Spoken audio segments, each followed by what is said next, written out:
ఓం విఘ్నేశ్వరాయ నమః. శ్రీ వెంకటేశ్వర స్వామి వారి దివ్య చరిత్ర 50వ అధ్యాయము.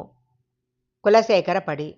తిరుమల ఆలయంలోని వెంకటేశ్వర స్వామి మూల విగ్రహం ఎదురుగా ఉండే గడప ఆళ్వారులలో ఒకడు తిరువాన్కూర్ మహారాజు కులశేఖరుని పేరు మీదుగా ఈ గడప పేరు ఏర్పడింది అంటారు. కేరళ ప్రాంతానికి చెందిన విష్ణు భక్తుడు తిరువాన్కూర్ రాజ్యానికి మహారాజు కులశేఖరుడు. 12 మంది వైష్ణవ మహాభక్తులు ఆళ్వార్లలో ఆయన కూడా ఒకరు. క్రీస్తు శకము 7వ శతాబ్దంలో ముకుందమాల అనే గ్రంథాన్ని రచించి భగవంతునికి అంకితం చేశారు. అతడు దక్షిణ భారతంలో పేరొందిన రాజు. కానీ తన హృదయ సామ్రాజ్యంలో మాత్రము రాముడినే ప్రతిష్ఠించుకున్నాడు.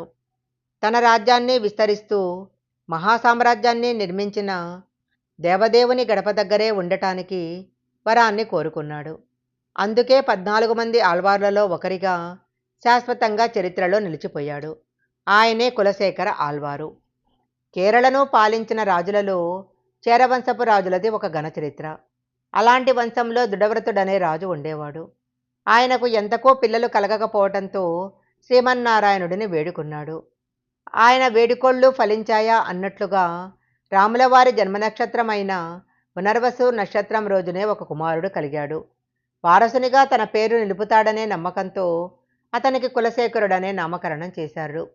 కులశేఖరుడు తన పేరుకు తగినట్లుగానే వారసునిగా తన పేరు నిలబెడతాడనే నమ్మకంతో అతనికి కులశేఖరుడనే నామకరణం చేశారు. కులశేఖరుడు తన పేరుకు తగినట్లుగానే రాజవంశ ప్రతిష్టను నిలిపేలా ఎదిగాడు. సకల విద్యలు అభ్యసించాడు. సంస్కృతంలో సైతం విశేష పాండిత్యాన్ని గడించాడు. ఇక యుద్ధ విద్యలైతే చెప్పనక్కరలేదు. కులశేఖరుడు సుమారు క్రీస్తు శకము 800 సంవత్సరములో రాజ్యసింహాసనాన్ని అధిష్ఠించాడని అంచనా వేస్తున్నారు. స్వతహాగా విష్ణుభక్తుడు అయినప్పటికీ రాజుగా సైతం కులశేఖరుడు తనను తాను నిరూపించుకునే ప్రయత్నంలో ఉండేవాడు. అందుకే అప్పటి వరకు కేరళకే పరిమితమైన తన రాజ్యాన్ని తమిళనాడుకు సైతం విస్తరించారు. భక్తికి పరాకాష్ట. అతని భక్తి ఎంత తీవ్రమైనదంటే స్వామి భక్తులను సాక్షాత్తు స్వామి వలె పూజించేవాడు. అతడు శ్రీరంగంలో నివసిస్తూ అక్కడ ఆలయంలో రంగనాథ స్వామి సేవ చేస్తుండేవాడు. కులశేఖరునికి విష్ణుమూర్తికి సంబంధించిన గాథలన్నా విష్ణు భక్తులన్నా మహాగౌరవము. దీనికి సంబంధించి అనేక కథలు ప్రచారంలో ఉన్నాయి. వాటిలో ఒకటి చాలా ఆసక్తిగా ఉంటుంది. కులశేఖరుడికి రాముడంటే చాలా ఇష్టము. ఆయన కష్టాలు తన కష్టాలుగా భావించేవాడు. పండితులను పిలిపించి ఆయన గురించిన కథలు చెప్పుకునేవాడు. పండితులను పిలిపించి ఆయన గురించిన కథలు చెప్పించుకునేవాడు. ఆ కథలను వింటూ అందులో లీనమయ్యేవాడు. అలాంటి సందర్భంలో ఒక పండితుల వారు రాముడు యుద్ధానికి బయలుదేరే ఘట్టం వివరిస్తున్నారు. అంతే, ఆ ఘట్టంలో లీనమైపోయి ఉన్న కులశేఖరుడు తాను కూడా రాముని పక్షాన యుద్ధం చేయాలనుకున్నాడు. వెంటనే తన సైన్యమంతా యుద్ధానికి సిద్ధం కమ్మంటూ ఆదేశించాడు. యుద్ధం ఎందుకో ఎవరితో తెలియక సైన్యాధిపతులు బిక్కమొగం వేసుకొని నిలుచున్నారు.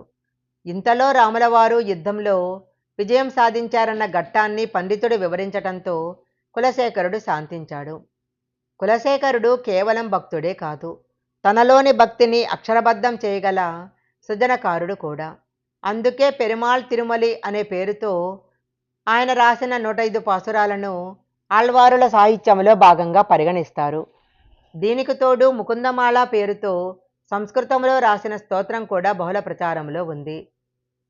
ఆ గ్రంథంలో తిరుమల దేవునితో నీ సన్నిధికి దేవతలు అప్సరసలు ఎందరో వస్తారు. అలాంటి సన్నిధిలో గడపగా ఉన్న నా జన్మ తరించినట్లేనని తన కోరిక విన్నవించుకున్నాడు. ఈయన వెంకటేశ్వర స్వామిని నీ గర్భగుడి ముందు గడపగానైనా పడి ఉండే వరమీయమని అడిగితే స్వామి తదాస్తు అన్నారట. దాంతో తిరుమలలోని వెంకటేశ్వరుని గర్భగుడి ముందు గడపగా ఉండే వరాన్ని పొందాడు. కులశేఖరుడు గడపగా మారాడన్న భావనతో ఈ గడపను కులశేఖర పడి అంటారు. గొప్ప రామభక్తుడైన అతను రాముని కష్టాలు తన సొంత కష్టాలుగా భావించేవాడు.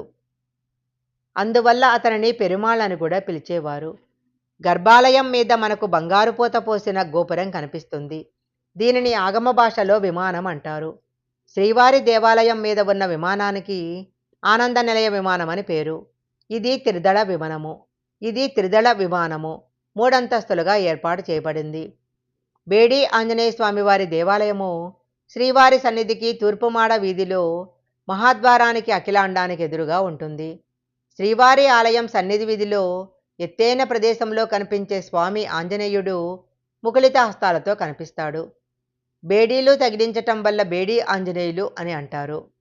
అల్లరిగా తిరుగుతుంటే తల్లి ఆంజనాదేవి కుమారునికి బేడీలు తగిలించి స్వామి ఎదుట నిలబెట్టిందని కథ. తన వాహనమైన ఒంటె కోసం చిటికమాటికి వెళుతుంటే తల్లి బేడీలు వేసిందని మరికొందరు చెప్తారు. అయితే వీటికి ఎలాంటి ఆధారాలు లేవు. కన్నడంలో బేడు అంటే వేడుకొను అని అర్థము. ఒక గుంపును ఆదేశించే వ్యక్తి బేడి బేడి అంటే వేడుకోండి అని అర్థము. స్వామి దర్శనం సులువుగా పొందటానికి ఆంజనేయుణ్ణి వేడుకోండి అని సూచించే అర్థములో బేడి ఆంజనేయులు అన్నమాట ప్రసిద్ధికెక్కింది. ఇప్పటికీ కన్నడవారు స్వామి దర్శనం సులభంగా కావాలని ఈ స్వామిని వేడుకుంటారు. భగవంతుని కంటే భక్తుడు మిన్న. అందుచేతనే మిట్ట మీద భక్తుడు, కింది భాగంలో భగవంతుడు.